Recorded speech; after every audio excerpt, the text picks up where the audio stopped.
is only war.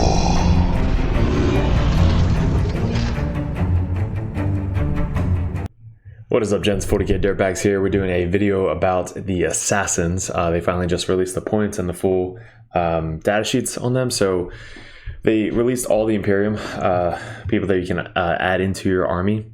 Mainly I'm going to be going over the Assassins. Everybody else, you guys can kind of add in like cheaper units if you want, just kind of units that come in from reserves, do some actions, whatever it may be. You can bring Inquisitors to your battle line units as well.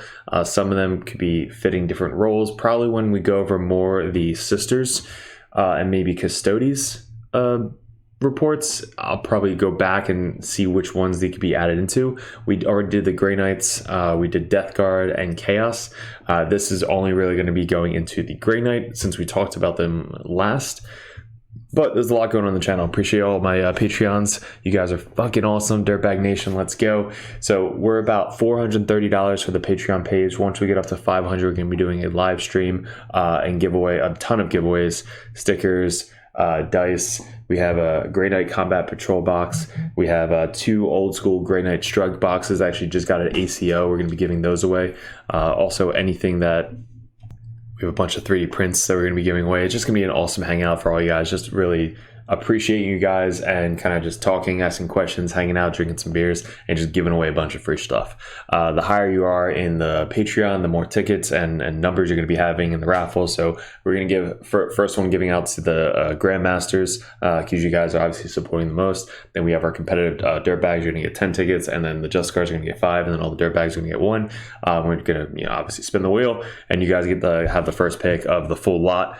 You guys get to have. We're going to have a Grandmaster Dirtbags are going to have the first spin, probably for the combat boarding patrol box or the old school Grey Knights. And then the next one's going to be everything else kind of put in. So Grandmasters first and everybody else last.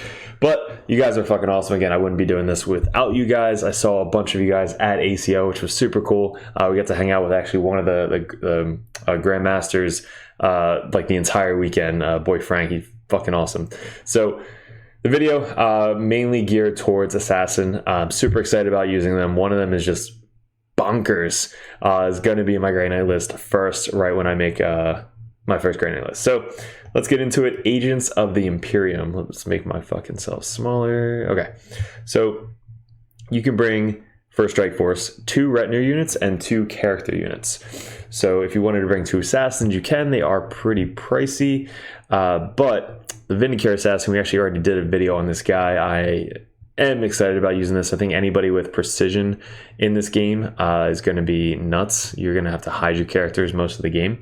He does do devastating wounds on a 6+. He doesn't have any anti-infantry or anything like that. That would be so much better. But he has a 48-inch range, 1 attack, hitting on 2s, strength 7, AP 3, D3 plus 3 damage. So basically every turn you might be able to just snipe out a character if they show themselves, and you're going to get the plunging fire most of the time, so you're going to be AP 4. So unless they have an invuln save, they're not really going to be able to save an AP 4 shot. He only has 4 wounds though, so you have to be careful with all of the characters and librarians that can snipe these guys out, because they can target lone operatives even outside of 12 inches, because it doesn't say that it is a shooting attack, and lone operative keyword is just to shooting attacks. Example, the I guess the librarian from Grey Knights has the Vortex of Doom within 18 inches, roll 2d3 on a 2+, and that person takes 2d3 mortal wounds. So 4 mortal wounds and he just dies. So that kind of sucks for them. Speed 7 though, he has a heavy gun, but he already hits on 2+. So if you have any minuses and he's standing still, he's going to get +1 to hit. Ignores cover, which is great, but devastating wounds only if you roll 6. So each time this model makes a range attack, if it's a critical hit, is scored, add 3 to the damage. So basically it's going to be critical hit and devastating. Critical hit will score 3 damage to the characteristic. So 6 to hit, it now turns into D3 plus 6 damage. But if it's a 6 to wound, it'll be D6 plus 3 mortal wounds. So if you roll 2 6s in a row, like my last opponent at ACO, you're going to be able to do a shit ton of mortal wounds to that model because it's precision. So you can choose to shoot the unit, character in the unit, or anything you want, as long as you see them. And that unit must take a battle shock test, which is pretty cool. Shield breaker, once per battle. This is what I don't like about it, is like you still have to wound. So when you fire a shield breaker round, if it does, until the end of that phase, each time this model makes an attack with the weapon, no saving throws of any kind can be made against that attack. So literally no saving, no invuln, no mortal wound save, no nothing. So no saving throws whatsoever against that attack, doing D3 plus 3 damage. If you roll 6 to hit or 6 to wound, it's going to be devastating wounds. Now you can do that for any one of these attacks. So if you're getting close to people, you can actually get 3 attacks that potentially do this. So with precision, strength 5, AP 2, 3 damage, ignoring cover, devastating wounds. So you have 2 options. You could do it with the main attack. Hopefully you get a 3+, because most of the time you're going to be wounding a model on a 3+. If it's a bigger target, you're going to be winning them on a 4 or 5. So Death Guard, you can be winning on 3s. So, not bad. It's just you have to roll fucking 3+ to try and get that to happen. If you don't, you better have a CP to try and reroll that so you don't waste this shield breaker shot. 4 invuln save, 4 wound, toughness 4. That was the Vindicare. Now the Culexus, I'm thinking about running with my Grey Knights, just because there's so much anti-psychic weapons, psychic power, psychic mortal wound saves, everything against our Grey Knights. So if I'm bringing a Culexus Assassin, he can deep strike, he's lone operative, and he's stealth. So -1 to hit.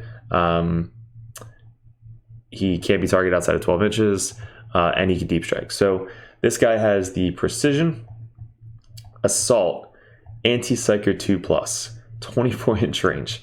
So what happens is he can advance and shoot this. Hits on 2s, 3 attacks, strength 5, so wounding most of the time on 3s, Terminator 4s, but if he's a psyker, 2s. That's the whole point of bringing this guy. So if you're just targeting out and killing a specific psyker, you're going to be threatening pretty fucking far away. 31 inches plus an advance, AP 2, D3 damage. But the kicker is a Psychic Assassin. Each time you select the Psychic unit from a target with this weapon, until those attacks are resolved, change the attack characteristic of the weapon to 6. So basically you get 6 attacks, strength 5, AP 2, D3 damage, and it is anti-psychic 2+. Kind of crazy. So you're just shooting 6 shots, hitting on 2s, AP 2, D3 damage each. Now it's an aura. He also has a feel no pain at 2+ against psychic attacks. So if the psychic is trying to target him out instead, he's gonna have a 2+ feel no pain against it. So that's pretty fucking good. Life draining touch, anti-psychic 2+, devastating wounds, precision, 4 attacks, hitting on 2s, wounding on 2s with devastating wounds. So if he gets him into combat, you're able to do a lot of damage to count. So he's kind of just going after his target as a psyker. Then while an enemy unit is within 6 inches of his models, worsen the unit's leadership characteristics by 1 or by 2 if that unit is a psyker. So if you're going Grey Knight versus Grey Knight, having this guy on your side is going to be fucking huge. In addition, once per battle at the start of your command phase, this model can use this ability. If it does, each unit within 6 inches of this model must take a battle shock test. So basically getting them up in the fray, just attacking all the psykers on the other side, and then once per battle, at the start of any command phase, this model can use this ability. So basically, even if nobody died on the enemy team and he's like in the middle of 3 or 4 units, all of them have to take a battle shock test in their command phase. And they're -1 or 2 if they're psyker units, which is really fucking good. So your leadership 6, most of the time is going to go up to a leadership 8. So you have to roll an 8 or higher to pass a battle shock test. That's really good. So that's why I'm thinking about using this guy with the Grey Knights or possibly Sisters. Again, I haven't looked at the Sisters yet, but once we do the Sisters coverage, we're going to be talking about this guy to try and snipe out other psykers to help us get some damage onto the enemy with the psychic attacks. Even our weapons, all psychic. So what do we got? This guy is just a fucking monster.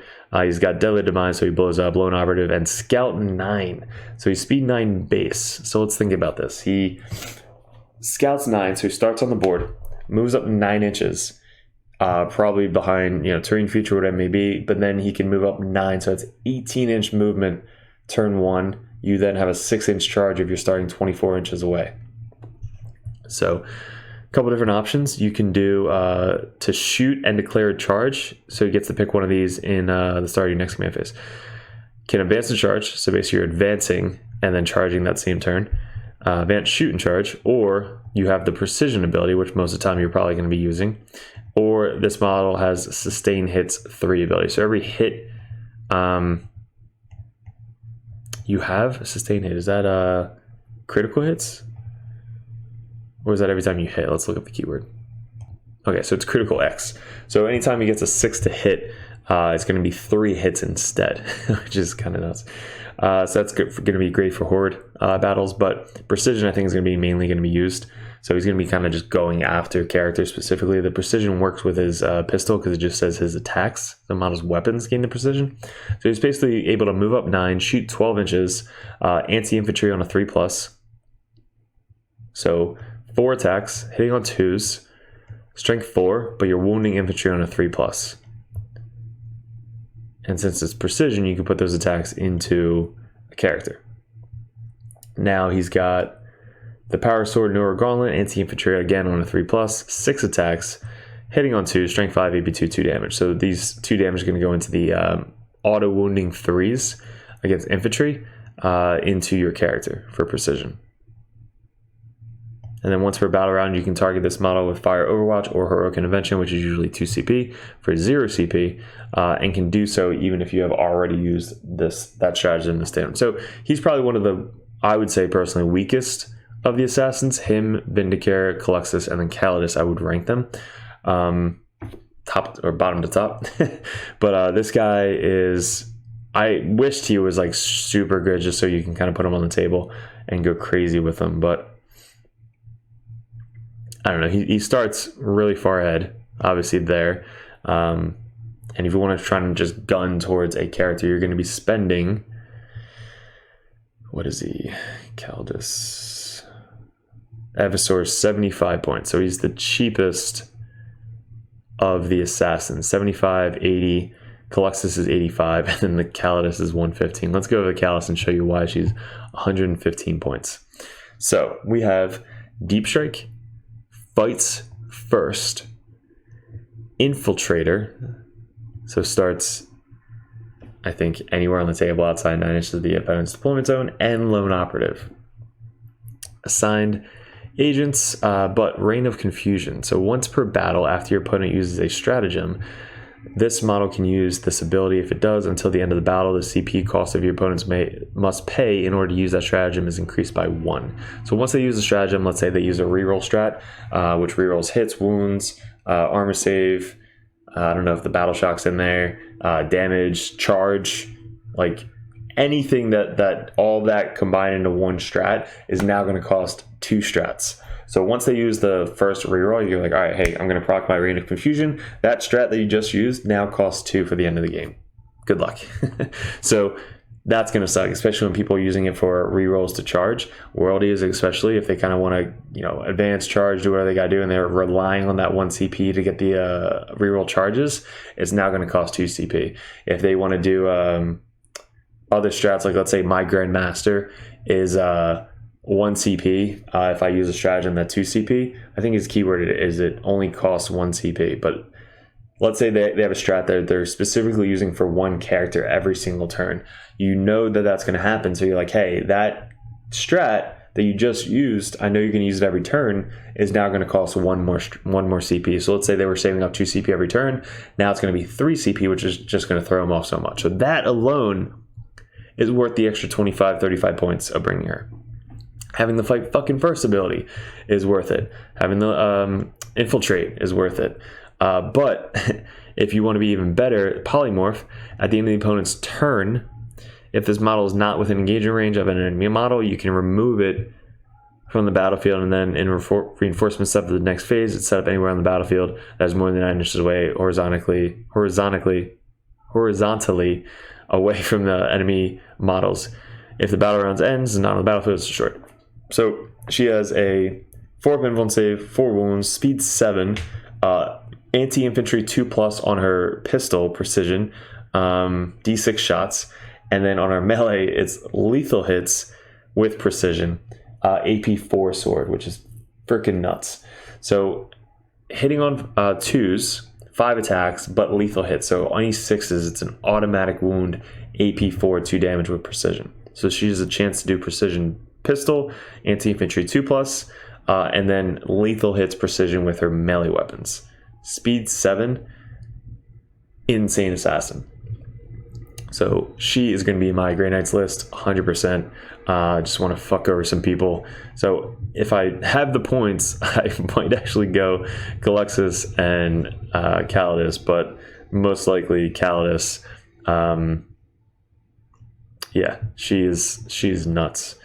And then we got everybody else down here.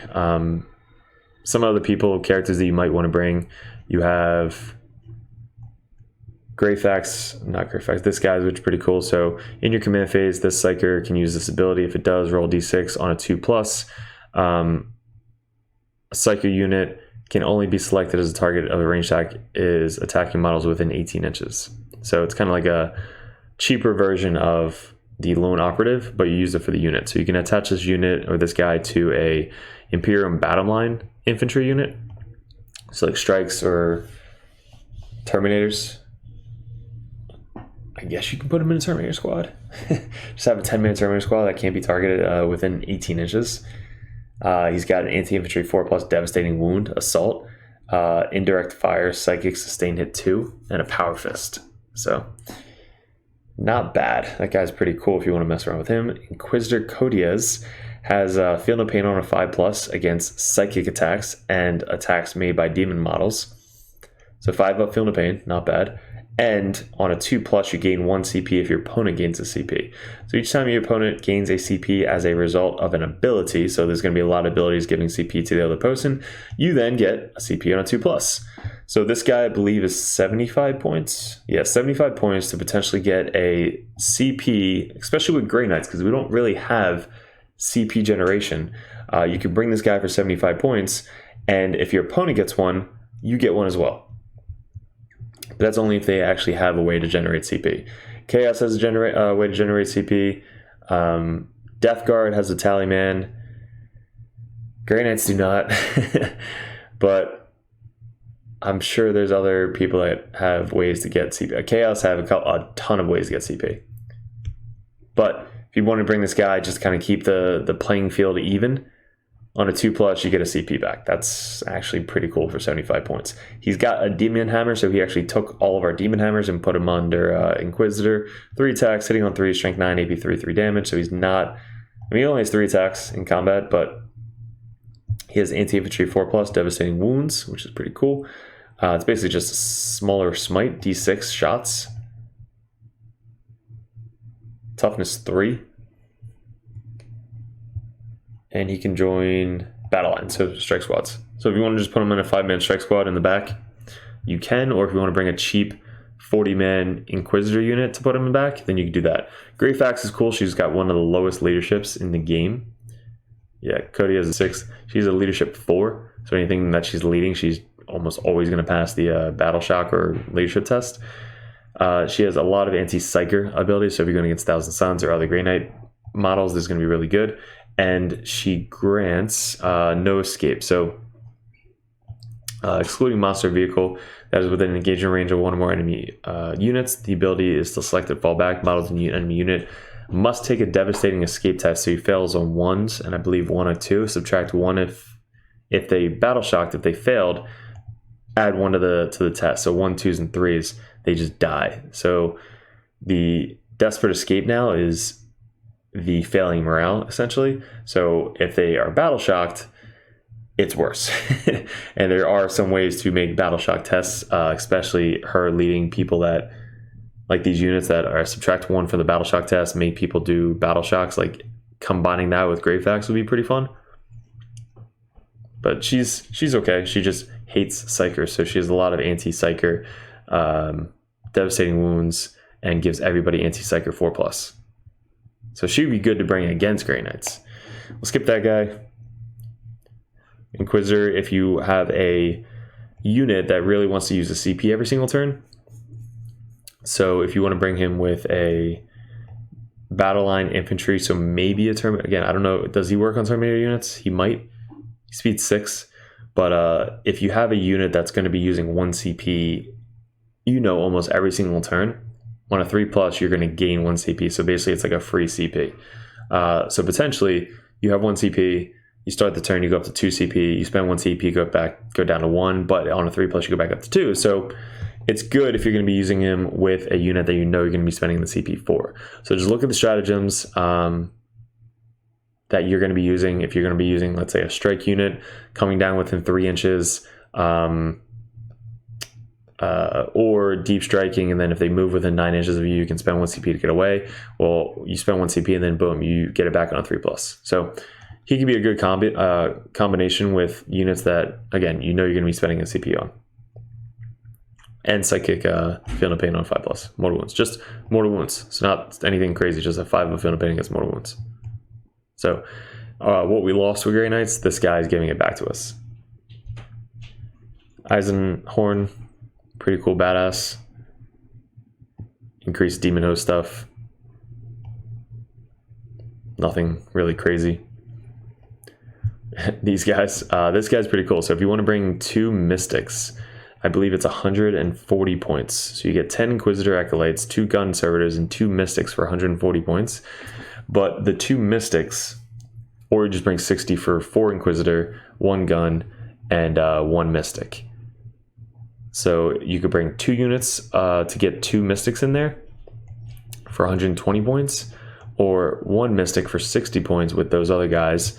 But the Mystics stop deep strike within 12 inches. So you have an Inquisitor model. Fuck. Is leading this unit. Enemy units that are set up on the battlefield.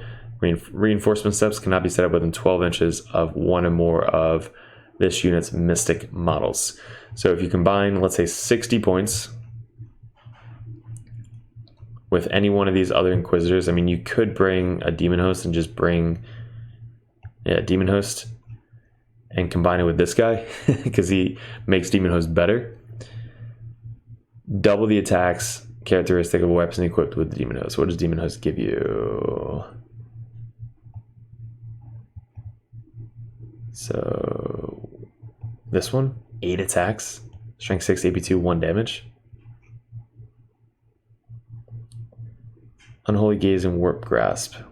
So 8 attacks, strength 6, AP 2, 1 damage. I mean, it's just something fun to put on the table. But then you have a Mystic that you can't come within 12 inches. That's actually pretty cool.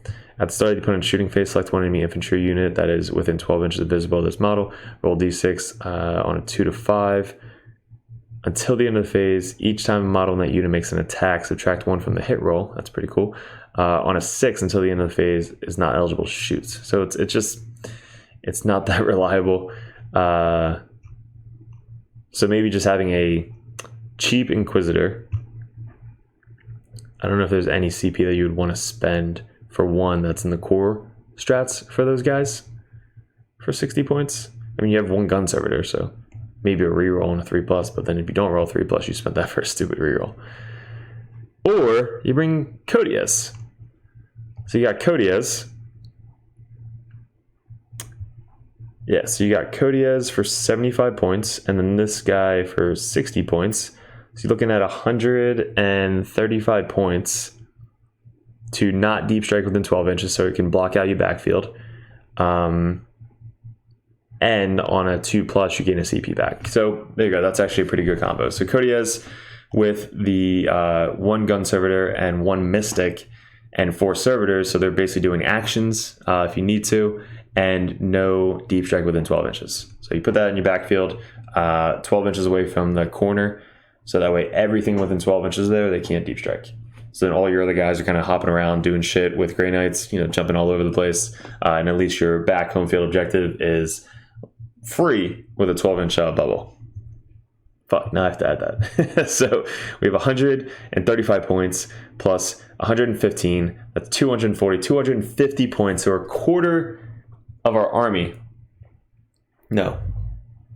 250, 500, 1/8 of our army is going to be the Agents of Imperium. So we have our 2 characters and then 1 unit. You can bring another unit of 40 just for kind of random shit. We don't even know the mission packet yet. Or Voidsmen and Arms for 40 points, 5 models. So yeah, not bad. You can bring 2 units and 2 characters. So that's going to be my Grey Knight Inquisitor additions. But what do you guys think about these? I definitely think Codiaz is something cool, just to kind of make sure that Grey Knights get a CP every single turn, because we are going to be spending them a lot. And then the Assassins are just ridiculously fun to play with. So let me know in the comments. Go join Discord if you haven't already. Shit ton of stuff is coming on Patreon. Most of these videos come out first on Patreon, so you guys get first look at it. We just got back from ACO, so that was super fun. Next one's going to be Nova. If you guys are coming up to Nova, definitely come up and say hi to me. We sold a shit ton of stickers at ACO, so that was super fun. And also we got the dice. We got a shit ton of dirtbag dice we got to sell. We got green, blue, and silver for the silver boys. If you guys are interested in getting some dirtbag dice, $1 each over on Discord. So appreciate you guys. Good luck, and we will see you in another video soon.